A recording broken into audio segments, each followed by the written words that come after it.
good morning and welcome to our Tuesday's edition of Press Review right here on Luntha TV. Today, the 23rd of December 2025.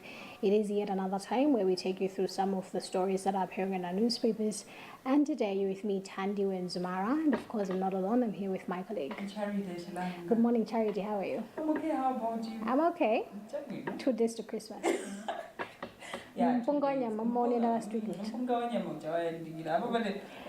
Mwagula kale? Mwagula kale? Mpunga. Nyama. Unonge banjesi ndipafuko. Nyama. Kwa ngalira nabo. Pajapala malawe ndio banga last minute decision. Nyama tikudikira dudu likakulirano alifera nyumba. Ayisiko. Netiza kula tsikolo mwero. Kungo lawilira mama wa chamba 4. Mbona sakakale kayo kanga nane. Fale safuna kanga lesa afuna mpunganya. Yes, indeed. I will be taking you through the Nation newspaper, and to begin with the very front page, you have a story that says the answer hits to UK. Details is scanty. Her office says trip on December 26th. The commentators query private status. And the story is on page 2. Patrick says First Vice President Jan Ansah is set to leave the country on a private visit to the UK on December 26th, with her office keeping under wraps finer details on grounds that the trip is private. In a letter dated December 11th, 2025 to the Malawi High Commission in the UK, Secretary for Foreign Affairs and International Cooperation, Chancellor Simwaka, said the VP will undertake the private visit from December 26th, 2025 to January 10th, 2026. When private trip to South Africa. Yes.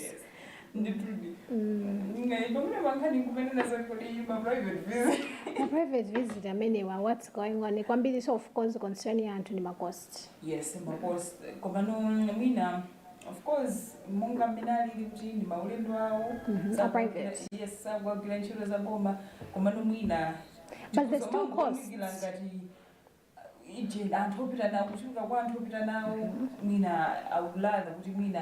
Kuzingo Peter security. 15-member delegation. 15-member. I feel like in the MPD, especially for a private visit. Yes. And my question is, okay, it's a private visit. What are the officials doing? Like you said, with the security details, that makes sense. Yes. She's the vice president, despite the fact that being a private visit, like they said. Komano 15-member delegation to the United Kingdom. That's quite a delegation. And that's coming amid measures. Austerity measures, yes. And I remember the president had even put a limit of my trips. I mean, office yao, vice president, and even ministers. When we end up, and I think there were like 3 or 2 international trips max. So already, I think this could not. I don't think it's not the first international trip that the vice president is going. It's the first. It's the first. Hasn't she been outside of the country? I don't know. I could be wrong. Komano, you find there is no details. Yes. Okay. The details, since there are many, it's a private trip. It's a private trip. 15 people going with her. Those are costs. That's public expenditure. Yeah. And security, it was enough. I believe so too. On the front page of the Daily Times, but there's another one here which I am going to take. The headline reads, APM reviews CDF bill. Part of this story reads, President Peter Mutharika has begun reviewing a new law on development funds for constituency development fund, which members of parliament recently passed in the National Assembly. Beauty meaning, because I believe what is he going to do? Is he going to assent to it? Is he not going to assent to it? Already before even it is assented to, especially my CSOs who have seen it, they have come forward. I would know this bill should not be assented to. Yes. Even before it was even passed in Parliament, they were against it. Yes. And I remember last week, was that on Friday? I believe my CSOs, they even wrote a statement on the same. The president assents to the bill. abanga seek mobilize legal. Yes. Yeah. So tiona kuti zikhale modali ndithudi ngoba sidefu ndimeneyi yabhebha background tione kuti ukukuti kumaleshereche ukukuti kumaleshereche kuti kudapuli abangachiganizo chotani pambiri imeneyi kwati akafomeleza masiyeso zanyitoite kudani nakale. And there's a lot of drama in it as well if you think about it, because in Nkanyonena kuti under this very same bill ku parliament there was a question that was put forward to say kuti kodi ntchito ya maga ndichani.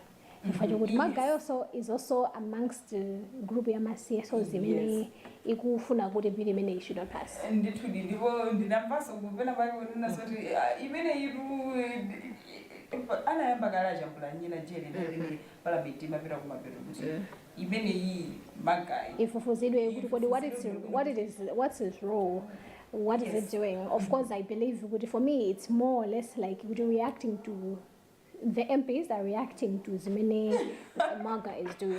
So for the Sinanga, it's also spearheading the whole issue on the CDF thing. So it's like, oh, okay, so you want to go low, go low. Exactly. Yes. So this is what the drama. Yeah, and there is a lot of drama on it. Sometimes in my baby. Yeah, I mean, I know as people we love drama. Yes, yeah, I'm True. All right, still on the front page, Mombela University first intake ended 2027. Jehana, second vice president of Jehana, says government plans to complete the restored Mombela University in Nzimba district and admit the first students by the end of 2027. He said this yesterday in Nzimba during a stakeholders consultation meeting on the construction of the university project. Okay, I did get Mombela University. I know. 2027. It's not so long, but actually, the next of next year. Yes. In the meantime, Matamangira. Next year. What time is it? Definitely. Okay, maybe next year is a bit, yeah. But next of next year, at a time like this, actually. See, this is December. I'm assuming good end 2027 would also be maybe September to December 2027, maybe somewhere there. Yes. In the federal. Yeah. Izizakhala zethu zabwino kuona zoti chinthu chichi chambokira ntchito kozindikale kuti namba kuchimva Mombela University ayikuliza bwino magate kumene kujanayika and this other time ahead kuti mu system anthu amaoneka zoti kumene kwakugwira ntchito kuti kuti ma operations akukutheka bobo anthu akumalandira ndirama yet kuti zi yeah so and can you kuti 2027 ngakhale ndi malingaliro chabe. Yes, and malingaliro chabe chiro background. I think they should just spearhead it. But I think since like you said it kuti ndi chiro chizikone kuti nambeka kale tinkhani yongomalizetsa ndizimatengera koma kuti chiro iguri. I know, but we tili pano kuona kuti zikhale kutani kuti mwina first interview mwina kandi ana okay, never mind. Mafuna nzara natu, but then it doesn't make sense. Okay, on the second I know. On the second page, if I can not never mind, because I just noticed it does not make sense at all. On the second page of the Daily Times, a headline here reads, 50% Gabaza riders have no licenses. Part of the story reads, Lions Hospital Management has disclosed that at least 50% of riders admitted to the Lilongwe facility following Gabaza related road accidents do not possess valid riders' licenses, raising serious concerns about road safety compliance and enforcement. Dzulo kunali tikozoti mwambo wa ati Gabaza Day. Okay.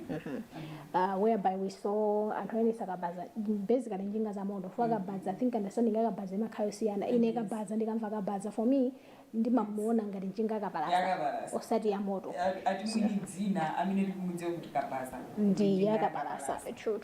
So it's a move aimed at mwina kuchepetsa ngozi zimene zimachitika chifukwa cha njinga za moto, which zimakhala zambiri kwambiri.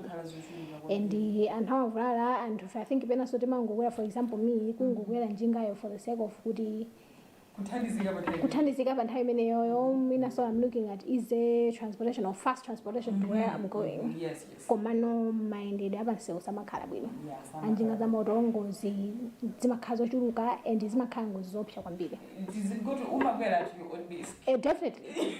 Definitely. It's like a suicide risk. Good, okay. It's like you're suicidal if ungarukwera njinga moto kumananga utani. 50-50. It really is, and I hope kunena kuti, because like right here the story is saying kunena kuti 50% ya and kuninjinga zambiri mwana. Lolo. If you saw them, the pictures that I saw, there were a lot of them. Okay, you find, and that's not all of them that came together. There were a lot of them. Ena anali maranki, ena mwina na indi mjinga zao mauje ni mama mekaniki umuti zina zake. 50% ya amina mkwela njinga alibe ma license. Alibe zoa ineleza. Then jinga John Jongozi zikale pele mtuluka. Oh, definitely. Zangwani kusento kumbali yao ibina na wabatai. Pena sikumafuna kuloweka. Oh, true. Only now. I know. You're right. But in the fail city, but that is that generally. And I hope the start of this, they are trying to make 22nd December. And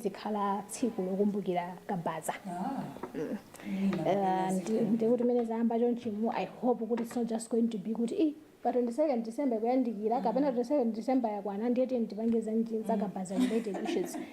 This is something that has to be done on a daily basis. Like we said, on a daily actually, and Hama Marila, and at Hama Hulala, who was Zanjinga Zamoto. Yeah, and in town, you Mutena in Matapona as Bambo, Ditua, Valatis, Maujen, Zao, Zolimba Makokasta. Yes. I'm a top my meet and Ditua, I mean, son of Valley, my helmet, even the Oji my passenger son of Valley. I'm a top meter, and I'm a very good drama. Even at traffic, I'm not even at traffic myself. Because at traffic, they hardly meet someone to Anjinga Modo. And Takawidi Anjinga Moda Mangoduta. And Damaduta with EAO and the Tayo, or Guelayo, I be helmet. Basically, actually, it actually starts from one, Mutamena in the Sanjinga. Secondly, customer. Yes. Because if, for example, in David Baranki, I would do something outside like a Karanki, Makaura, in the 10 year we would end. Doma so to Nijin, I indeed would I can destiny where I do Fulana in the and now when they are nice enough, and they don't. So you look at the fact that because the moon in Pamba and don't know somebody you can't expect someone else to take care of your child. I was once told yourself. You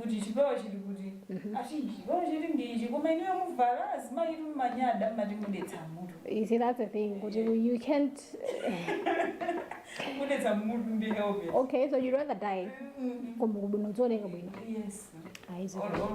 You're trying to travel. You're traveling from one place to another. What do you mean? You want to look good? For what? Oh my God. Kagwele minibus. Kagwele minibus. Kagwele taxi. Yeah, can you name you? And more it is also Malila. Oh, definitely. Yeah, it is also Malila. Sure, stayed here to back of our missing dogs. 3 weeks after the Lilongwe Magistrate Court stopped the police from searching former President Lazarus Yogala's private residence to trace purportedly missing state dogs. Authorities are yet to challenge the owner. Follow. Agalu follow. 4 million.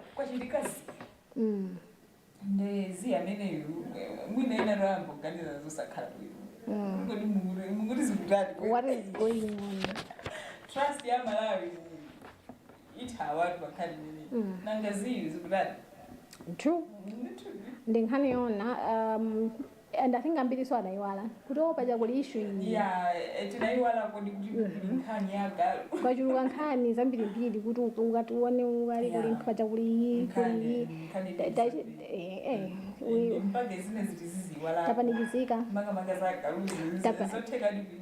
Tapanigizika, Komano, that's true because it's like good now, there's just been silence. There is nothing to show for Good, okay, is this a legit case or is this just a stunt or is it what? But yeah, of course. Do you have any more locals before we move on to business? No, then move on to business. Okay, a headline here, I'll take one in business. A headline reads, Chinese investor sees opportunity in Malawi. Part of the story reads, Malawi has investment opportunities in areas such as agro-processing, mining, tourism, manufacturing, infrastructure, energy, and others. A Chinese investor has observed. The investor, who is also president of the Jin Merchants General Chamber of Commerce in Malawi, Ma Zhangjiang, has said Malawi could boost its economy if it could exploit the investment opportunities with seriousness and commitment. Okay. It is true. It's Ma Zhangjiang. But that's it. I think Ma Zhangjiang. I just hope that's how they pronounce it. Yeah. But if they don't, they will forgive me because in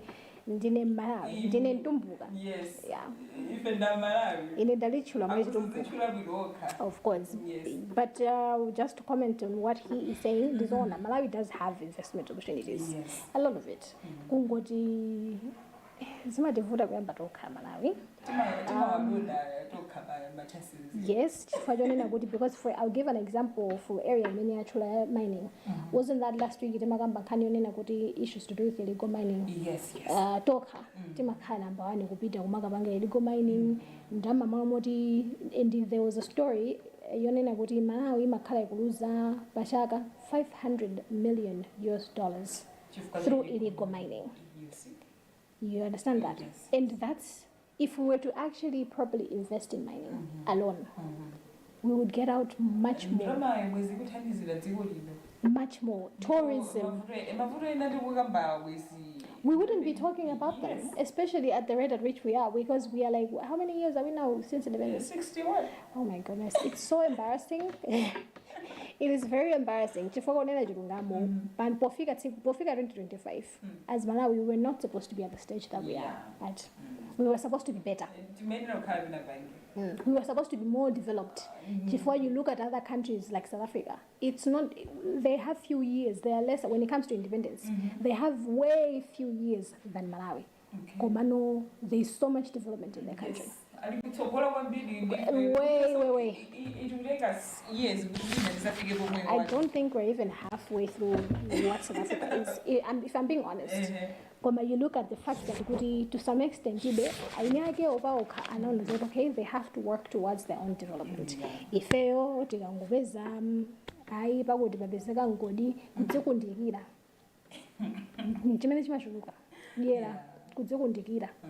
why should I give it to government? Why should I give it to the country when I personally can benefit from this? Yeah. Kudzikonda. Yeah, kumachuluka ndikuzikonda. Malomo konda dziko lawo. Yeah, kumachuluka ndikuzikonda. So yeah, nkhani ndiona ma opportunities alipo komano timawasayeletsalo. Of course. All right, Mira remains non-compliance in LPG. The Malawi Energy Regulator Authority Mira says recent inspections show that over 40% of liquefied petroleum gas LPG dealers are not complying with safety standards, risking the safety of people managing the facilities.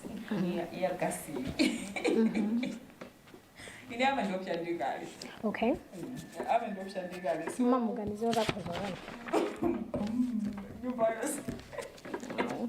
But you know, the funny thing is, the situations of that happening are very few. Yeah, very few. But I understand your concern. I used to be like that too before I started using LPG. I used to be like, hey guys, what if? Okay, you do have to be very cautious when you're using LPG, obviously, as any other method of cooking. But also you have to be very cautious with it. Candy cooker, candy hot plate, candy microwave, whatever. We all have to be very cautious with all these things. With LPG is that I'm always sitting as a gas. Maggots, magala. Those are the things many amayawi timazidziwa buno lomwe zomwe zonena kuti oloti khozo yatsamba wala titatsinzina oh my god. Yes, unena kuti ndimatere idi, we do this, we do it like this, nothing happens. Pamene for gas ifacho kuti it's more like I'm running away from using mpweya, but I'm going to Yes. I'm going to use kuti it's a form of mpweya. Yes. So umakhandi ware yonena kuti komande sindipezeka sokuti komano you have to look at the fact that ukamakagula, for example, nemeni kakagula, there were, rules. They tell you the do's and don'ts. You have to learn those do's and don'ts, and if you follow them the way they're supposed to be followed, well and good. Kumufurage tikumarekerera kwambiri apapa kunena kuti even madealers and kuti amagulitsa gasi anthu mumati gasi wanga akatha kupita tikafilitse the way amene amapangira handles it mela yadandakulaso. Of course, you have to look at the fact that the funny thing is, despite the fact that anthu timakhandi mantha when it comes to LPG, how many times have you heard of ngozi yokhudza na LPG? It's usually mbawula or ashinakukawa ayanayiwala kuthimita, and then it's true. It's actually true. So that's the thing. You didn't close it properly. You're out of the house, yes. And then you come in through. You can smell it in the air. Sometimes okay, I think it's not acceptable. All you have to do is go and close it. And then let air in, air circulation. Yes. The gas is somehow it can move out.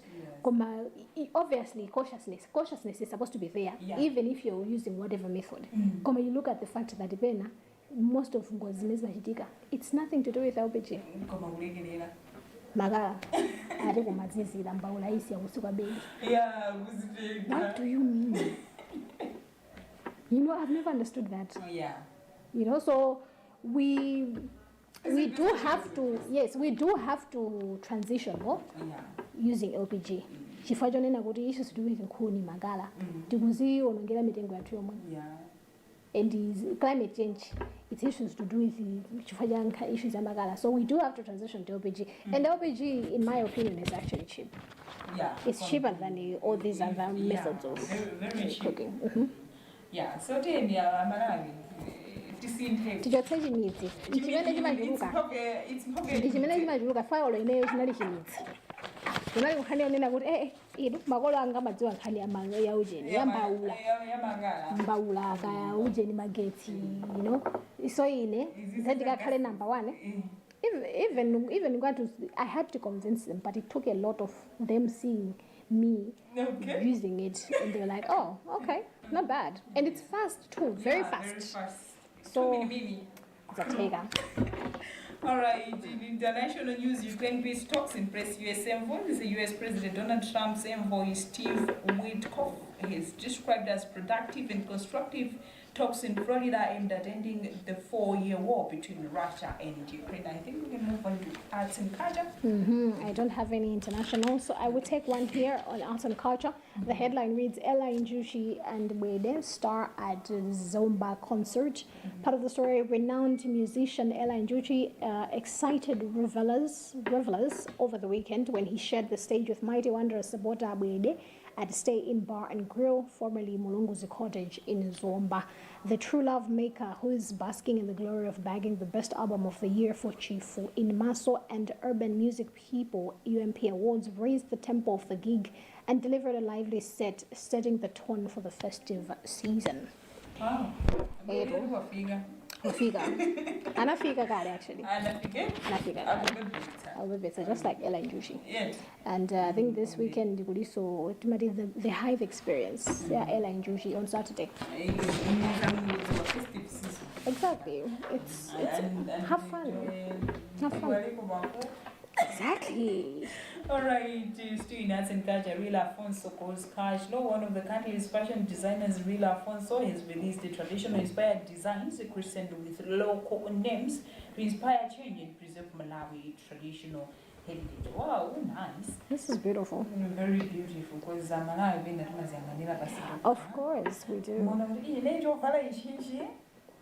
Zathu zomwe zachikhalidwe timazika pena pange ndikumatenga kumakopera samaikoena pakati muzochitika sijoko neina like Italians what are living our own So in this example,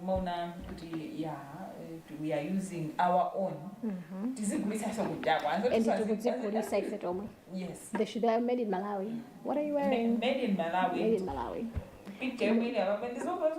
Very beautiful. Very beautiful.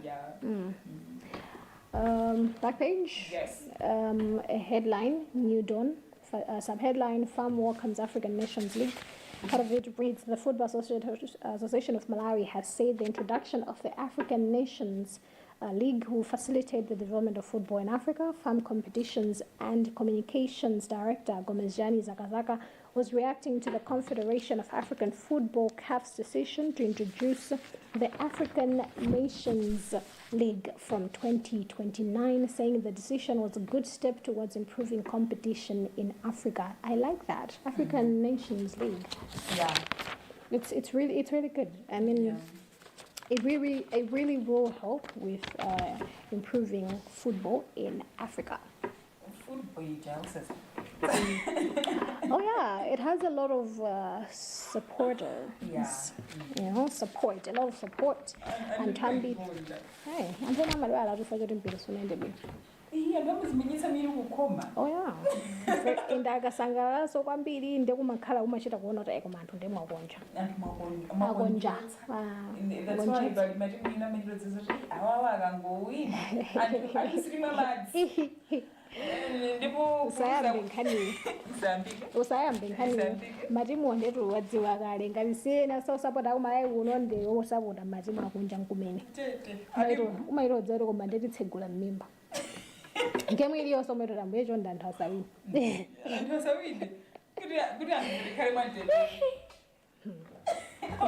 yeah, it's entertainment, so that's part of it. Maiwalako mavuto. Asiwona mapita. That also brings us to the end of today's edition of Press Review. And for you to have a full picture of what has been written in the newspapers, you can get your own copies, both the Nation and the Daily Times, according to 3,000 kwacha. In our today's program, you are with me, Charity Slampen Matharik. Tandiwe Mzumara. Continue watching Luntha television for the rest of our programs. Good morning.